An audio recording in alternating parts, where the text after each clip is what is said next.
Africans at home and throughout the diaspora.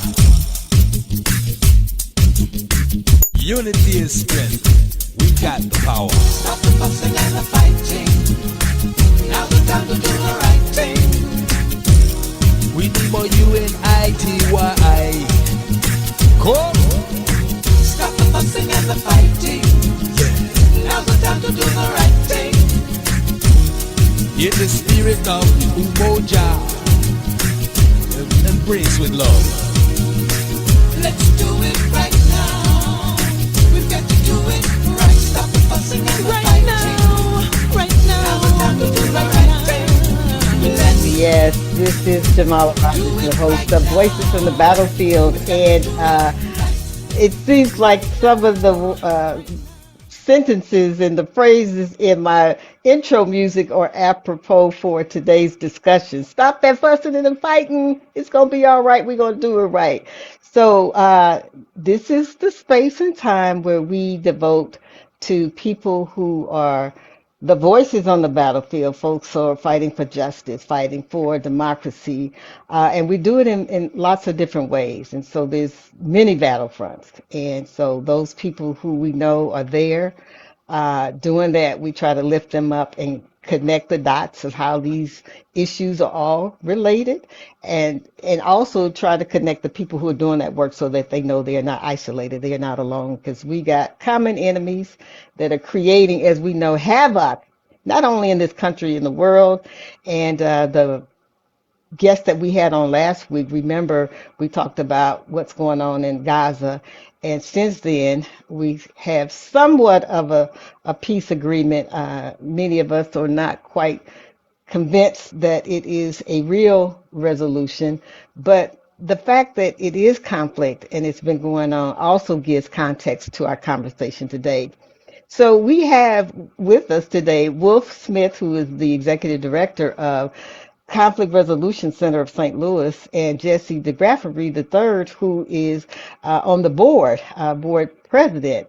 And in full disclosure, this is one of the boards I was on, and I have all the respect and love in the world for the work that they do. So welcome, Jesse and Wolf. Thank you so much for having us. Good morning. Yeah, I'm glad you could make it, because when I think about what's going on in the world, you all, here in St. Louis, in Missouri, in this country, in the world, it's full of strife and conflict. And one of the things I always note is that people don't always have the tools or the support to resolve that conflict, even when it's interpersonal. And so that is the beauty and power of the Conflict Resolution Center of St. Louis. So let's talk about where did it come from, what was the genesis of it, and then a little bit about what the services are, what you actually do now. But we know conflict is real. Conflict can cause more stress if it goes unresolved. But yeah, and when I think about the way that mediation is used, it's not just on the interpersonal level, because we've seen that same concept be used in truth and reconciliation when there's been huge long-term conflicts with countries and ethnic groups inside of those countries, and they've worked quite well. And so if you know some of the stats of the value of mediation, we could say that because I did do some research, and it's really like 75 to 80% successful. And we need to talk about why that is. So let's talk about, the genesis of CRC and how it came about, and what it actually does for our community. Yeah, sure. I'd be happy to start. So the Conflict Resolution Center of St. Louis actually was first conceptualized as part of the Forward Through Ferguson Commission's report. So after the murder of Michael Brown, when the commission got together, one of the key things that they explored was ways for communities to resolve conflict more peacefully and without having to rely on an outside authority to come in and adjudicate who's right and who's wrong. So that became the impetus for the very beginning of our work. So Conflict Resolution was founded in 2017, or the center was founded in 2017 by John Doggett, Jane Davis, Mary Wheeler, and Joanne Williams. So these were different leaders from the St. Louis community who are all really passionate about creating a place for community members to just have dialogue with each other and to just talk it out rather than fight it out. So that really was the impetus. So we use volunteers for those community-based mediations. We help folks have conversations. We provide what we call conflict coaching, which are individual sessions. And I know that we'll talk more about each of these, but we have 4 kind of main types of programs we work on. The first one is community type cases. So that's a fight you have with your neighbor, right? Or your neighborhood association. But it also includes if you have a nonviolent interaction with an officer that's negative, or any first responder that's negative, we can help have a conversation between the person who has been harmed and that first responder to just kind of talk about how it made them feel. So that's what we call our community cases. We do housing work, so we help landlords and tenants have conversations about rent, repairs, lease conditions, all that kind of good stuff, right? And the goal of that is if we're able to have these conversations, then we can prevent the eviction from moving forward. We do a lot of workplace mediations. I don't know about you, but every workplace has conflict, and that conflict is not always smooth. And so we're there to help that in that situation. And last but not least, we train young people on how to resolve conflict. Whenever I was in school, I know I had a lot of conflict and I didn't know how to deal with it, right? And young people right now, especially, they're coming up on the tails of really conflict intensive times with COVID, with our current political climate. And it can be really overwhelming. And so we train folks, how do you resolve conflict? And then we train the young people also how to help their friends resolve conflict. So and we'll add social media to what young people have to deal with when they're trying to resolve conflict. So that's something new that our generation didn't even have to deal with. Exactly. It's so easy to go online and blast someone, right? Like you put all your business out there and then you let the court of public opinion decide who's right and who's wrong. But that doesn't actually make anyone feel better. Usually both people just feel worse, right? Yeah. You want to add to that, Jesse? Well, now, one of the biggest things, especially when you talk about social media, in the youth today, like you said, there was something we didn't really have to deal with that. And what you find is nowadays, uh, not just children, but you even have an increase in adults who normally would not say something that they would say face to face, but they'll go online and just really just go all out. And when you talk about bullying, is not just children, it's adult as well. One of the biggest thing really that conflict resolution, it's about teaching people how to deal with conflict and how to deal with those emotions and just having that difficult conversation. Yeah. So, just in terms of a conflict mediation, if you could just explain with that, because I think most people say, oh, I don't think I'm going to get results because that person doesn't listen. It actually takes both parties agreeing to the process for it to be successful. So you can't make somebody do mediation who doesn't want to. So talk a little bit about what the process looks like. If I'm somebody and I'm having problems with my HOA or my tennis association, because I don't think they're doing what they're supposed to, and they agree to a mediation, what would that look like? Yeah. So Jesse actually is a well-known mediator, one of our volunteer mediators. So I'm gonna let him talk a little bit about what mediation actually looks like and why it can be so impactful in these situations. Well, really what the process looks like is when neighbors and people are having difficulties, they reach out to a mediator, and a mediator is someone who facilitate. They're an individual who is trained in mediation that helps people come together and have those difficult conversations. But really, the mediator is neutral in the whole process. They don't take sides. They're not there to act as a judge because mediators are not judge. Mediators are individuals that brings people together to just help them discuss, the conflict that they were having. And so, kind of what that looks like is you have two people that will come together and they will sit in a safe space. and the mediator will help them generate options in reference to solving their issues. And what's so good about mediation? This is why I love mediation.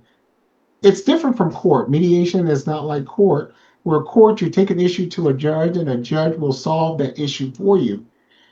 The reason mediation is so successful is because in the mediation process, the individual parties come up with their agreement, right? So they have a say in the terms that are written in their agreement. And there's a lot of data out there that will actually show that individuals that come up with their own agreement tends to hold better, and it tends actually to work out better than it would if they went to court, right? Because a lot of time when they go to court, people are still a little bit upset after, a court case because of the time, the money that is spent. But a mediator will help people in rephrasing and reframing certain words, so we kind of keep the calm nature. What I always think when I think about a mediator is think about a boat, right? And a boat is in the sea and it's rocking back and forth, right? And so the mediator is that anchor. The mediator is what grounds the boat that keeps it from rocking back and forth in the sea.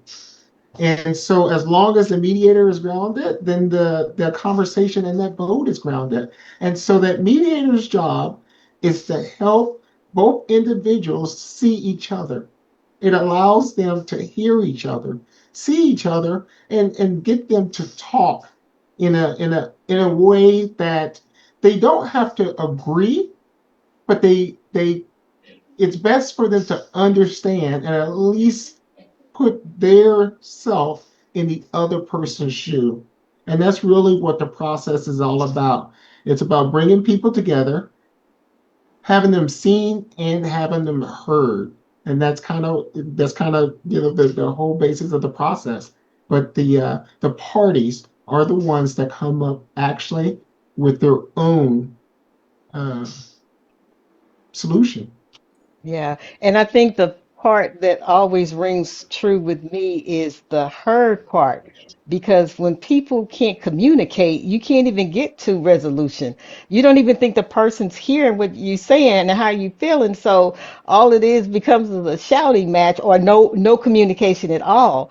And so to me, that's what for me the important part of mediation is like there is an ability for you to be heard, whereas other situations you won't be heard. And I also would say, as you were talking, Jesse, it reminded me of most indigenous cultures have some kind of mediator because you need sometimes that third party that is objective and neutral to say, okay, let me hear both sides. And then even sometimes as people are talking, they're even working out themselves like, oh, I can see where I messed up. Right? Oh, no Yeah. wonder he misunderstood what I said. Yeah. Okay, now I'm here. So just being able to just get it out there. And Right. I'm thinking about, for example, during COVID, when people were shut down and the whole notion of tenants having issues with their landlords. That's and I was on the board at that point, and we saw the numbers the of cases, and they just ballooned. So talk a little bit about just having a agency like this that could hear all of those things. Who would have thought that we would have a COVID situation, let alone all of the conflict that came from COVID? But here you are, you can't get out, you can't pay money, you can't do this. And the landlords have issues too, especially the smaller ones. I'm not talking about the big corporate ones, but if I got a two-family flat and you saying you can't pay rent, I still have bills to pay. So talk a bit about what that looked like, so people can get a sense of how those came to you all and how some of them got resolved. Yeah, Yeah. I think that's a great question for our ED. Our executive director, Wolf Smith, drove that train, and I will tell you, Wolf and his staff did an excellent job during that time. So that's something that Yeah, Wolf can speak upon. Great. yeah, Yeah, I'd be happy to. So, we, you're absolutely right, Jamala. The sheer amount of people who were struggling at the height of the pandemic in 2020 and 2021 was just incredible, right? And every person I know was impacted in a different way. A lot of people lost their jobs. A lot of people were at risk of losing their homes. People were sick for weeks at a time. I still have friends who are suffering from what they call long COVID, right? What we learned early on is that the public policy approach to housing was to just stop the evictions. But what that ended up hurting the most was number one, tenants, because it did not stop them from owing rent. It just delayed their rent. And then two, exactly like you mentioned, small landlords. You you know, you're a lot of these are people where their grandparents passed away and left them, a home or a condo, and they were like, you know what? I'm going to rent it out in order to continue to pay the mortgage and taxes on it. And then when my children grow up, they're going to have a starter home that they can move into. And the banks did not have the same prohibitions on foreclosures. So you had these small landlords who were renting out a family home, and tenants weren't required to pay. Many of them lost their jobs, right? So it ended up in this really vicious cycle where the courts are saying there's nothing we can do. Tenants are continuing to accrue rent, but they're not getting enough. They're not really getting any tools around what to do when the moratorium lifts. And then there's landlords who are struggling, like you mentioned, to pay their mortgage. So having a conversation with all the parties involved, we were able to, in about 95% of cases, we were able to get parties to reach an agreement. And those agreements almost always included some form of rental assistance combined with a tenant repayment plan to get them back on track. And exactly like Jesse mentioned, when folks are a part of building the solution, they're more likely to make it happen. So in that first year alone, we conducted, I want to say it was 900 mediations, which was like, it was just an For a small agency like this, it was like, woo! We had, yeah, at the time we started with 2 staff. We ended up with, I think, 7 at the time. So, that was over 100 apiece, and that's like, it's a lot of cases, right?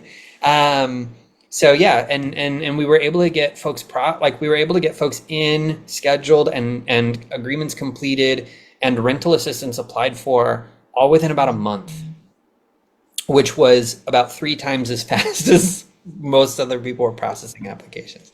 So that was like the most intense time in my history here. We do still provide that service, and we continue to emphasize small landlords for very similar reasons. A lot of times small landlords are the ones who are most willing to be flexible, who are the most willing to work with their tenant, but then when the tenant stops responding to them, it becomes personal. Right? Like, yeah. I've trusted you. We've been in this relationship for 10 years. We've had a really good conversation, and then you just ghost me. And no one likes to be ghosted, right? And so we're able to help them have that conversation. And we continue to have a really high agreement rate. It's anywhere from 80 to 85% of the time. If we can get both parties to sit down and have that conversation, they reach an agreement. And in 90% of those cases, the agreement is either met or on track about a month and a half later, which is really, in a normal eviction, folks only get 10 days before the sheriff forcefully, removes them. So just thinking about that time that people have, the ability to get folks back on track, to get that eviction prevented, is one of the things that I can say I'm definitely most proud of that, and just keeping people housed. Because if someone's not housed, how are they supposed to manage the other aspects of their life? Very much so. Yeah, I think that was the thing that really brought it home, the power of CRC, Conflict Resolution Center, because I don't think the need had been that great before. There was individual kind of stuff that was happening between neighbors or whatever, but when that happened and we had to go to scale, we got a chance to see the impact that we could have. One of the things that we have not mentioned is that some of the funding for Conflict Resolution Center comes from the city. And so what that does is open it up that city employees could use and all these services are free. That's another thing that we didn't say. These are free. You don't pay for these services, so that's very different from other places. So if you're having a situation with a coworker or whatever, and both of you choose to come to mediation, then those grievances get aired out in a very, like you said, secure, supervised mediation that ends up being very effective as well. So, and then I'm also going to add that when the Coalition Against Police Crimes and Repression was drafting the ordinance for civilian oversight, we also included that people who had a complaint against St. Louis Police Department, an individual officer, could also use CRC instead of filing the complaint. Because oftentimes, I think, and you all would agree with me, that we found that people just wanted to know, well, why did you choose me on that day to be disrespectful? You just want to be heard and you want to answer to the question. You're not really trying to get somebody fired or whatever. You just, why did you have to cuss me out that day? I was just asking a question. So those are two things to me that really have stuck out, that you are and it's not that you are funded by the city that they have access to the services, but that is just one of the many avenues that people have inside the city government to use. They have their own thing, but this is one that doesn't require as much documentation and stress. You both agree, and nobody knows what happened except that you agree to disagree, or you agreed on these particular terms. But also in terms of, folks have used this around police complaints. So let's talk about, like, what kinds of complaints can come up through the city without mentioning names, and same thing with the police. But what have you been able to do with the process in terms of using the mediation tool as a outcome that is agreeable to both parties? Yeah, I'd like to share an example, and I won't name any names, but this was one that happened earlier this year that the volunteers who mediated it found particularly impactful, and I think it really impacted all of us as we were working on it. But there was a woman whose mother had unfortunately been killed, and I won't talk too much about the logistics of the how or the why, but her mother had been killed, and she arrives to the scene after getting a call that, the police are here at your mom's house and these things. And the police are laughing. And she learns that her mother had just been killed. And here are the police just a few feet away laughing, right? And needless to say, for anyone who's in that circumstance, that's going to be really that's going to be really difficult. That's going to hurt. You're going to assume that they're taking it lightly. It's not serious. They don't care, right? Any number of things. And so this person filed a grievance through the Civilian Oversight Board and checked a little box saying, I'd like to attempt mediation with the other person. So it got sent over to us. We were able to get one of the officers to sit down with the woman and just have a conversation. And what happened was, for the officer, this was another day at work, and these are his coworkers, and someone had said something funny. It wasn't related to what was going on, and they were laughing, right? I don't think anyone will argue with the fact that many officers are experienced to a great deal of trauma, and for anyone who's worked in trauma, humor is a main way that we cope with it. Right. And so for them, that's what this was. And to hear from the woman how awful it made her feel, the officer just forgot that when responding to these calls, yes, it's work, but also it's someone's life. And so they were able to have that conversation. She was able to feel heard. The officer was able to apologize, and the officer felt that he had learned something too. And so both parties were able to have that conversation because because of our organization. Because the other process was it goes to a hearing, they listen to the evidence, the woman has to, provide testimony and talk about that awful day over and over again, and then the officer's against her. For mediation, it's not like that. You're not on opposite sides. We try to help you become on the same side. Yeah. You want to add to that, Jesse, or even talk about what happens when uh, people in the departments have issues? What that could look like? Well, one of the things that I wanted to add to that, a lot of times in mediation, an apology goes a long ways. Mm. Me being I do family and civil mediation, and a lot of time where there's money, and I'm talking about sometimes 5, 10, 20, $50,000, an apology just to hear the other person's side and where they're coming from, and a lot of time, just hearing the words "I'm truly sorry" can go a long ways in mending and helping people heal, and that's one of the biggest things. Another thing that you will find that's different from litigation, as far as in mediation, how often do you see people in court go to the other side and on the way out apologize?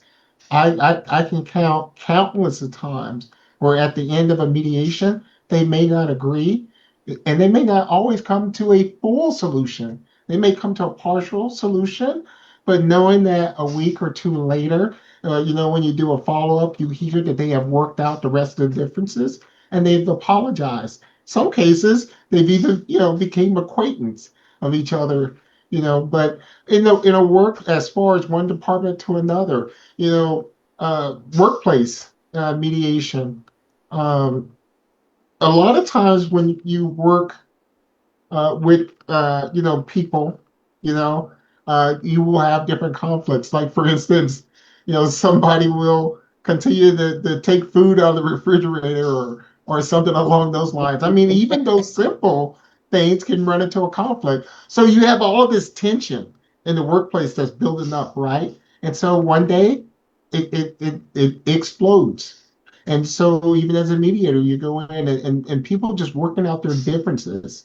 Because what happens often a lot when you have conflict with somebody, you'll go tell 5 or 10 other people before you actually tell the person themselves that there is Because an you issue. need a vent. You need a vent about how you Yeah, feeling.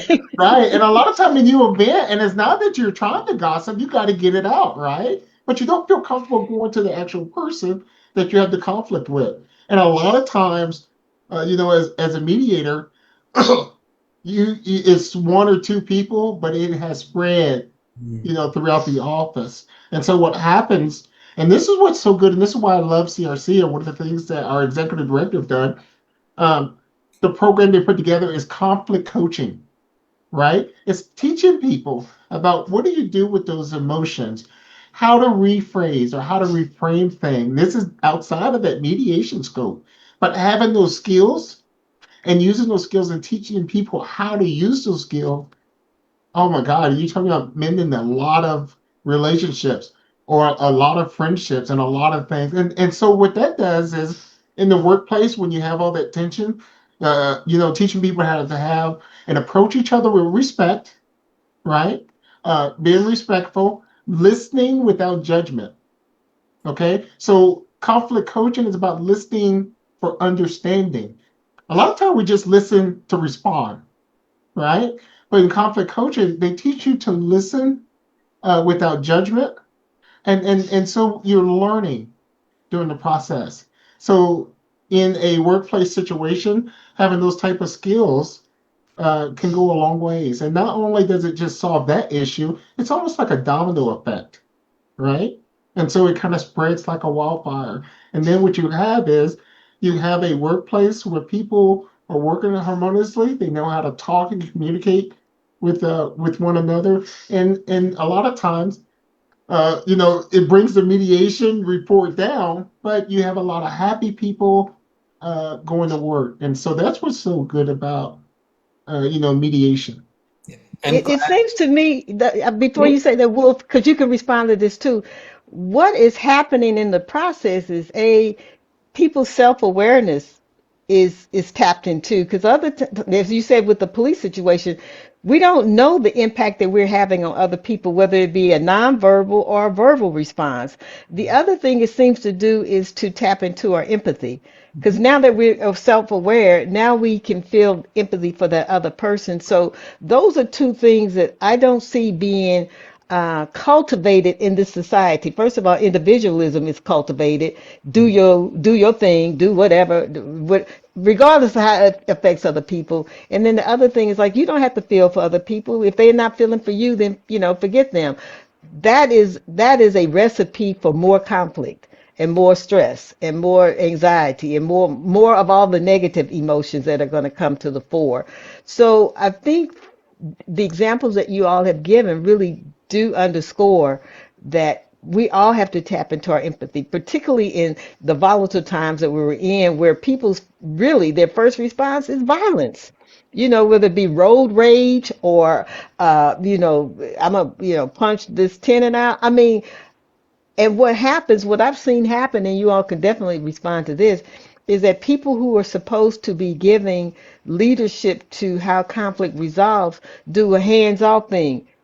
I'm not going to get involved in that. You all need to resolve it yourself. And I'm talking about supervisors on the job. I'm talking about principals who would tell their teachers, don't bring me all that conflict. You all resolve that in your classroom. Well, what if you don't have the tools to do that? So you're left almost like defenseless with all the conflict brewing around you, and that just makes for more stress. So talk a little bit about what it means for people to have those tools in spite of a environment where people don't even want to resolve it and don't want to deal with conflict. They think that it's flight instead of fight, or fight instead of flight, and they just like absolve themselves of any responsibility. Yeah, I think I'm so glad both of you talked about kind of like the venting process and conflict coaching. And I like to think about whenever you talk about conflict with a friend, they always take your side. Well, it depends on the friend, right? But they always take your side, and they're like, "Oh yeah, the other person's so wrong. They're so stupid, and you're so Yeah. right," or and they like hype you up. They make it worse, right? And what we do is the opposite of that. So we're not trying to say, "Oh, you did something wrong," or "You need to take accountability," but what led to this, right? And those types of questions lead to more calming rather than hyping people up. And one of the things that we've heard to answer your question, Jamala, a lot of young people right now are coming to us saying, talking about this stuff, mediation, that stuff's soft. And I'm not soft. And we've heard that so much, right? The semester just started up again pretty recently, so we're back in schools training young people, and a lot of folks have said, they're like, "Oh, I'm not soft. Mediation, I don't need that, right? I don't. We solve our conflicts by fighting, right?" And I think, echoing back to something we talked about earlier, social media has gone a long way in glorifying that violent response.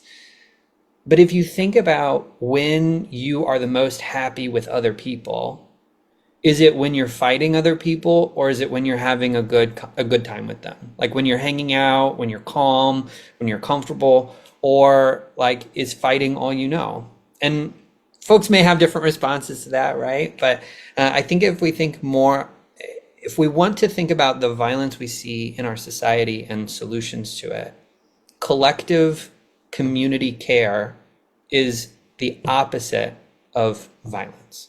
If we take care of ourselves and we take care of each other, then we don't have to express ourselves using our fists, using our weapons, right? We're able to be more honest with each other. And I don't, maybe I'm a soft person. I'll own it, right? Maybe I am a soft person, but I think I think it takes a lot of courage. I think it takes a lot of strength. I think people get confused and they say, "Oh, well, it's soft." And I actually think people are just afraid. And soft is a way to say, "Oh, well, I'm not afraid." And it's like, it's okay to be afraid. Everyone I know is afraid of conflict. Right. Especially if you don't know how to deal with it. It just like causes more stress and strain. Yeah. Yeah, I'm thinking about particularly with young people. I remember doing mediation trainings with train the trainers where you had peer mediator, and we got that about I don't want anybody thinking I'm soft, but so what we tended to do was to make sure we had the negative leaders trained. And when I say negative leaders, I'm talking about not the folks who got the GPAs, top GPAs or whatever, but the Right. ones who High risk. have, yeah, the high Yeah. risk folks who Yeah. people respected just because Yeah. they were tough, and getting them trained so that you see that, oh, Ray Ray is a peer mediator, so it must be okay. And Ray Ray will say, hey, you need to chill out, go to mediation, or do a mediation right there on the spot to say, hey, what's going on? So I think when young people do it, it's just, as you said, Wolf, it's a ripple effect because now you got a classroom who understands the power of mediation and know who to go to or whatever. But it just seems like it's so much a part of our lives, and when we don't deal with it, it is unresolved. It just compounds and just makes it more stressful for everybody. So I think, for example, you talked about now the school is in session, and what you've been doing with the peer mediators and the Yes. students. Talk a little bit about that, and maybe even what schools you're in, so that parents who are listening could say, "Oh, I didn't even know that was in my school," and they can reinforce some of that at home. Because one thing for sure, when young people learn a skill or some information, they take it back home. That's whether it's we need to stop eating meat, mom, or now we need to recycle. They they have some influence on what goes on in their household. So if they say, "Hey, we need a mediation here," or "I don't think you're listening, mom, to what Johnny is saying," parents take note of that. So let's talk about like the power of like peer mediation and the power of young people. Yeah. So, yeah, so we are currently in 4 schools, and I knew that you might ask me a question that I don't have a ready answer to, and it might be this one. But I believe we're in McKinley, uh, one of the uh, Central and Visual Performing Arts Academy. Okay. We're in Are we still in Florence, Ferguson? So actually, I can announce. I'll announce that in one second. Okay. That'll be the next. That'll be the last part. So Okay. we're in 4 schools in St. Louis City, and for the schools that we're in, we announced to the whole school about the program. So if there's any young people who are listening from the St. Louis City public schools, you all probably know better than I do which schools we're in. But then we also do a training in the St. Louis City Public Library. So we do that once a year, in the evening during summer, and we train folks no matter what school they're from. So, and you're right, the ripple effect is critical. And when we're talking about what makes a good peer mediator, it's a conversation we have a lot with the schools, because the instinct, as you noted, is, well, we're just going to pick the students with the highest GPA and the most involved. And then folks come to us and they're like, well, is that really what you want? And we're like, actually, no. We want the people who have clout, and we won't define, we can't say what that looks like for your school, but that's why for us, we call it student-led peer mediation, because we're not the ones making those decisions. We're turning those back to the students, and we're like, hey, are the folks in this room the right folks to be in this room? Are the people who are leaders in your school the people who are a part of this program? And if the answer is no, how do we get them in? And how do we advocate for them to stay in? We've had plenty of times when some students have been subject to expulsion hearings. Yep. And we've been able to advocate as part of our program for them to stay in the school, continue learning, and to grow through that. And I'm very excited to announce, and we're officially able to announce this today, but we've received funding from the St. Louis County Children's Service Fund to expand our peer mediation program into St. Louis County. That's So awesome. we're currently working with, we're finalizing partnership deals with 2 different school districts, and I don't want to announce it too soon, and in case they're like, oh, well, the contract's not signed, and but we're very excited for that. And then we're partnering with the St. Louis County Public Library to do another training, just like in the city, but for folks who are in St. Louis County, And we had our most recent one at the, I believe, Natural Bridge branch.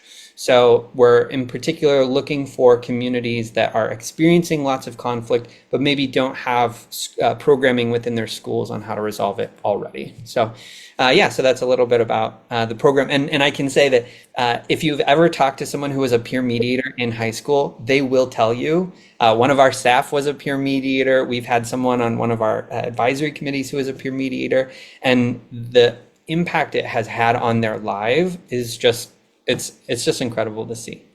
Yeah, yeah. Jesse, you want to add to that? Because you actually do some of this I do, and mediation. matter of fact, the Ferguson Florence School District, myself and an employee, Kristen Watts, who was a part of CRC at one time, we went to Florence Ferguson and we taught the peer mediation program. And what we ended up doing was actually taking a team of young mediators to compete at a national level from those schools. I believe they went to Iowa, and we've had a few of the students first time around after learning what mediation was come in second and fourth place. uh, I am an advocate for the peer mediation program. So when you talk about, we always, that old song, children are the future, teach them well and let them lead the way. There is some truth to that, right? So if you want to produce better citizens, you have to start at a very young age, right? I've been working with peer mediation programs, not just here in Missouri, other states, and even a few countries, as far as teaching emotional regulation, conflict resolution, those feelings and those emotions when it comes to being rejected, right? What do you do when you have a conflict? How do you act? What do how do you feel? Is it okay for me to have those feelings? So if you teach that at a younger age, look at how that would impact moving forward. Uh, we end friendships, right? A lot of time people get divorced, right? All because the lack of communication, the lack of understanding. And so the thought is if you teach that at a younger age, right? Because conflict is inevitable. Work, school, home, regardless of who you are, how much money you have, it doesn't matter, right? Conflict is everywhere. But it's how you respond to the conflict is what makes all of the difference. And so our thought and vision, part of the thing at CRC is if you start teaching young, you could alleviate a lot of issues, a lot of bullying, a lot of youth violence. I'm working with a program in Florida where prison to pipeline, right, situation. But it comes from understanding, it comes from educating. And, with those students in the Florence Ferguson school district, some of the parents even got involved, understanding. And that's one of the things, with the peer mediation program is you can teach the children, but what happens with our children, right? In this environment, we're not their guardian, we're not their aunt, uncle. So they're going to go back to that environment. The future is hopefully in the future we can get the funding, open it up to the parents, to the family, right? And so that way they continue to grow because it's about the mindset. You got to change the mindset when it comes to conflict. Conflict is okay. It's Mm-hmm, okay. mm-hmm. That's how you learn, that's how you grow. But it's how you initially handle, the conflict. So starting out with your young people, the young adults, and Wolf was right when it comes to leadership. A lot of times you go to the schools want to give them the gifted and talented student, which is fine, and that's all great. I want that student that's almost expelled, right? That's in alternative school, right? People will listen to that alternative student, and once you convince them that this is the proper way, their leadership grows. Their grades tend to grow, right? They tend to get less. There's data out there to support the Florence Ferguson School District and the school district we've been in, where the referrals to the principal, the office, the school counselor, they reduce. Okay, and it all comes from teaching conflict resolution, teaching how to have those difficult conversations, and that's what we are all about at CRC. So let me just zero in on this student thing because one of the things I found, and this was back in the 90s when we were doing this, when there was gangs, when there was, and all of these things that were happening, and there was money abounding to do these mediations because they wanted those fights to stop, they wanted the territorial stops. But then when the numbers started going down, folks said, okay, we solved that problem now. How are you all doing with the funding for those particular programs, which are oftentimes influenced by, outside, funding sources? Like if you got priorities for this, that, and the other, peer mediation sometimes gets pushed down to the bottom. Like we're okay now. Our numbers of incidents have reduced, our suspensions have reduced. We're okay. But what they don't understand, you have to have a continuous program. And Jesse, you spoke to that, where every year new classes and new students are being part of the training. So at a certain point, you have a critical mass, kind of like the herd concept with vaccination. You can't just do a classroom of all the gifted students. You got to keep going, and even doing peer mediations with the janitors, the support staff, the administrators, all Yes. of that. So how is that working now with people understanding the concept of really the perpetual concept of mediation Yeah. and the funding that goes with it? I'll, George, well, yeah, the funding piece, I'll try my best.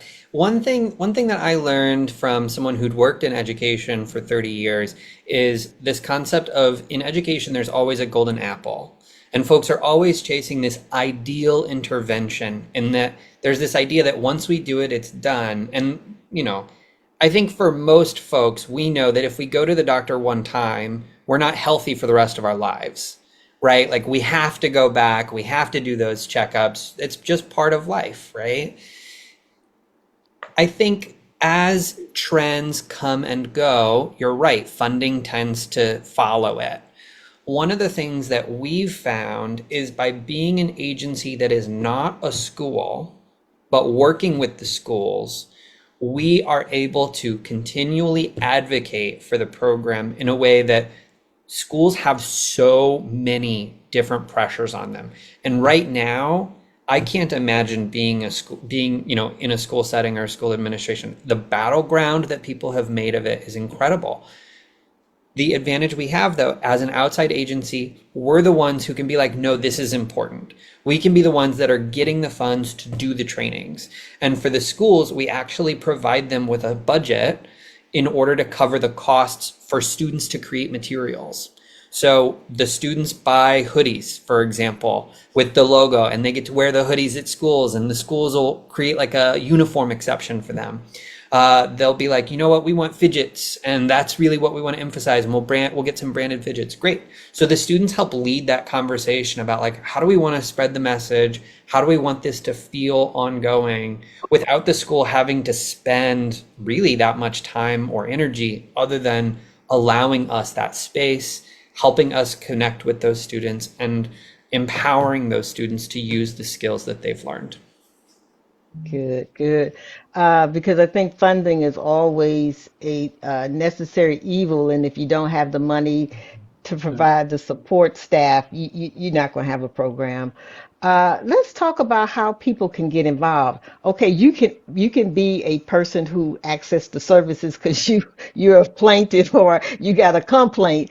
But what about folks who just want to support what you're doing? You have a volunteer like program where people can do various things to support. Let's talk about that, and then I'd like for you to talk about what's coming up tomorrow because we want to definitely get that on people's calendars. For sure. Yeah. So we have a very we have a lot of volunteers. All of our community work, those neighbor to neighbor mediations, police civilian conversations, those are all led and by volunteers. So members of the St. Louis community who are passionate about resolving conflict peacefully. And we believe that that is critical to what makes those successful.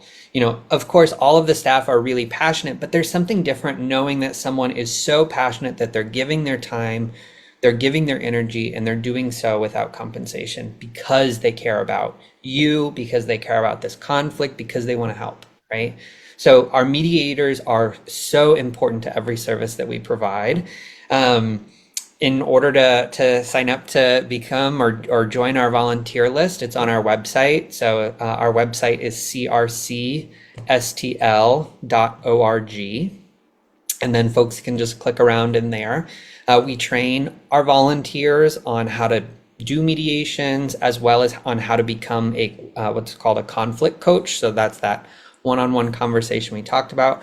But volunteers help out in other ways. Our volunteers help out with our student-led peer mediation program, especially whenever it's held at a library. A lot of times, volunteers are really helpful in those settings. Volunteers help us go out into the community. Volunteers help us fundraise because, like you said, a necessary evil means if the work's going to move forward, someone's got to be paid. As much as I wish that weren't necessary, we've got to eat too, right? That's right. So, so there's a lot of different ways for folks to get involved, and it's all done. The easiest and fastest way is to just go to our website, which is again crcstl.org. And is it okay if I make the plug for the event? Oh, sure, absolutely. Great. So, and for folks who are curious about us, about the work we do, maybe you are thinking about volunteering, but you don't know, or thinking about maybe I want to give to this cause, but I don't know. We have our annual Peace in the Lou happy hour tomorrow from 4 to 7 p.m. It is in Benton Park. And if you go to our website, the flyer is front and center. We do ask that folks RSVP. It's completely free. There's a variety of beverages, including adult and soft beverages, and then food. Some snacks will be provided as well. So, and at the event, I almost forgot to mention this, but we are awarding 2 awards this year.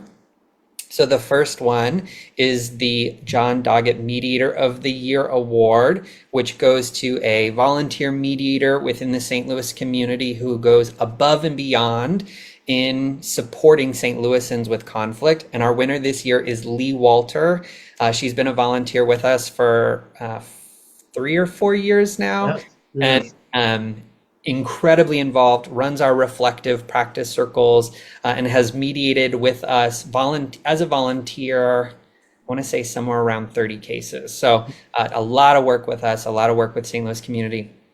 And then we have a brand new award this year, which is our Mary Wheeler Peace Builder of the Year Award. And that award is going to none other than Dr. L.J. Punch. And I know that most listeners are probably familiar with Dr. Punch and the absolutely incredible work that he has done to address and respond to gun violence in St. Louis. And I can't think of a better person who embodies what it means to be a peace builder in the St. Louis community. So we're so excited to honor both of them. And the awards will be presented at 5:30 p.m. for anyone who especially wants to be there for that. And that's very exciting. And so if people can go, it's free. You get a chance to see all the players, well, not all, but some of the players who are making this happen. But it makes me think though, for the kind of society that we're living in now, that is being stoked by intentional violence. Jesse, how important is it for us to really change the culture of not in this, and I don't want people to think that you should avoid conflict because avoidance means unresolved, Right. but to lean into it. And I think about like how the current administration has named Sure. the Department of Defense to the Department of War, which, Yes. takes it to a whole nother level. And I remember this is some presidents back, they were actually thinking about calling it the Department of Peace. Right. And, Yeah. and, and so words are very important. And Words so are important. how can we as just regular citizens really start to change the culture of peace and peacefulness without having such a negative vibe about Yep. conflict? Because I think both of you all talked about conflict is inevitable Yeah. and it doesn't always have to be negative. So how do we get people lean into finding more peaceful solutions? How does that look like for the language we use, for the way we operate in the spaces that we are? What could that look like, Jesse? Well, I could tell you this. I know one of the biggest important things is being mindful and being compassionate, and being respectful, regardless of our color, religion, any of those things. Really, that is extremely important. And just know that it's okay for people to have different opinions than yours, But at the end of the day, we're all human beings. We're all have our imperfections, and it really comes down to really to love and respect each other's right. So when you talk about words being extremely important, you're talking about those stereotypes, those assumptions and perceptions, and those type of things. And the way that you clear those things up is through education. Is it you have to educate. We have what you call unconscious bias, right? We all have it, and it's that unconscious bias. It's understanding your unconscious bias, and that's that part in you that you don't know that you're doing it, but you're doing it, and the way that you correct it is through education, is through take the time to learn about somebody else than yourself, right? You want in the world that we live in, and how to correct this is you want to care about somebody that's not you, that doesn't look like you, that may live 1,000 miles away, but you need to care about, are they eating? Are they sleeping? These political lines, this division, the separation that we have, when COVID came through, did it matter? When the measles took place many years ago, does it matter? Does it matter when a person have cancer? Do color matter? Do all of those things matter? And the answer is no. We have to look at each other person, and you have to really care about each other. When it really comes to it. So when all these, I could tell you for myself, I kind of stopped watching news because it's so depressing. It's so depressing. It is. It's just it takes a toll on you, on your psyche, and you get in this this environment, and you start thinking about all these what ifs and stuff. But when it really comes down to it, it's just being mindful, being kind and considerate, understanding yourself, your capabilities, your limitations, your triggers, and then understanding other people's, and just sit down having a simple conversation about it. But when you talk about the wanting to change the name to the Department of War and stuff like that, and it's kind of strange because my background, I'm 20 plus years military infantry soldier, but I'm in the conflict resolution field, and I will tell you, I love it. I think this is the best field, to be in. It's about teaching and spreading openness, right? It's okay. You want a safe place to have those discussions, and that's just what needs to happen. We're all the same, just different So it, beliefs, Yeah, so it's interesting that you talk about the military background because then there's always an adversary. For you, yeah, Wolf, you do have a degree in law, and so that also points to it always has to be an adversary. right, So this is what I'm talking about, like the way the society is structured is us versus them, me versus right. you. And so Wolf, what kind of adjustment did you have to make to say, here's here's the plaintiff, here somebody's got to win, Mm, to now we're talking about mediation where there could be win-win for two people regardless of what the initial conflict was. yeah. So I do have my law degree, but I also have my MSW degree. And so when I was going to, I like to say that I play a lawyer on television more than in real life. Like, I'm not like arguing in front of judges. I talk to judges and they respect me because of my, degree. But other than that, So I always knew that there was more than an adversarial approach. And I've been in mediation since I graduated from law school. The moment I became an attorney, I went into the field of mediation, because lawyers are trained to view everyone as an adversary, including our peers. We are graded against each other. And in law school, I was like, this is not right. This is not how things should be. So the field of mediation felt really natural for me, but it was, like you said, it's really, really difficult, especially when you're in conflict, to view the other person as a person. Yeah, yeah. I think that's really, in the few minutes that we have left to really get people to understand, conflict is inevitable and necessary, but it doesn't always have to be negative. And the kind of society that we live in pushes us in the direction that everybody is an adversary. So this has to be resistance on our end. And as both of you all have mentioned, that comes with education, the how to or the what if this happens, how do I respond? Even if it didn't happen to you, like what would I do in that situation? And if you go to social media, you're going to get lots of examples of how people did conflict not good, not good. Whether you were standing in the line with, doing groceries, whether you're on the airplane, people are not dealing with conflict well, and it's not healthy. So let's see if we can get people to the event tomorrow. The website is crcstlouis.com, and you get the pop-up of the event, so you don't even have to really go anywhere, but find out more about how you can be more grounded in the kind of society that we are living in, because it is not healthy for us. And I'm with you, Jesse. I have not turned it completely off, but I have like modulated my going to like finding out about all the horrible things in the world, and has made me more healthy in my outlook. So yeah. So I want to just thank you, Wolf and Jesse DeGraftenreed and Wolf You're Smith so from welcome. the Conflict Resolution Center of St. Louis, sharing with us all the wonderful things that you all are doing.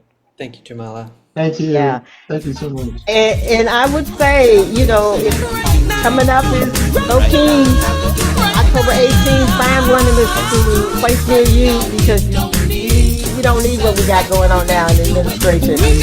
If anything, go to JamalaRogers.com, including you'll see this one up. And now that we're doing visuals, you can go to YouTube, Jamala Rogers YouTube station. So thank you for listening, and I hope you see you about. Let's do it right now. We don't need Right now. we don't need stop fussing and No procrastination.